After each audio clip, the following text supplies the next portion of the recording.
Mitsubishi Adventure 2017, how to replace headlights. So sa pag-access niyan, tanggalin muna itong mga plastic bolts.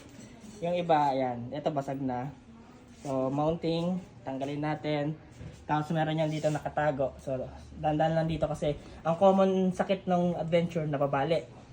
For example, ayan, may crack na siya. So ayan. So tanggalin ko muna. May abang lang yan na clip, dandan lang sa pag-pry, baka masira. So kabila rin, ito may bali. So alalayan mo lang. So hilahin mo na siya. Lalabas na tayo. Kahaba, malaglag. Natin yung grills. Meron niyang nakatagong bolt doon. Ayun, kita ba? Yan. Sa kabila, meron din yan. Yun ang bolt. Nakalas na natin yung headlight. Sa pag-access naman ng bulb niya, ito siya. Ito, yan. Hihilahin mo lang naman to. Tapos pull mo tong glass cover. Lalabas na yung bulb.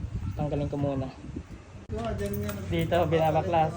So ayan, tanggalin natin yung dust cover niya. So ito yung bulb. So, kalabitin mo lang to. Lalabas na yung bumbilya. Pwede mo lang palitan ng LED.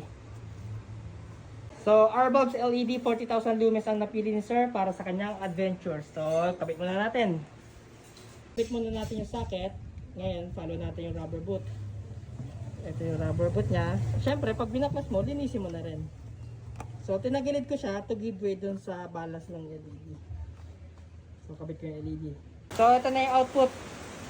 Yung fan, naka-electrical tape, naka-maayos na balas. Saka, kung makapansin mo, hindi siya direct contact dun sa wiring. Nilagyan natin siya ng bridge.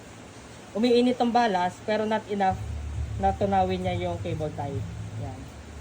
So, kung nagustuhan niyo to, please like, comment, and share.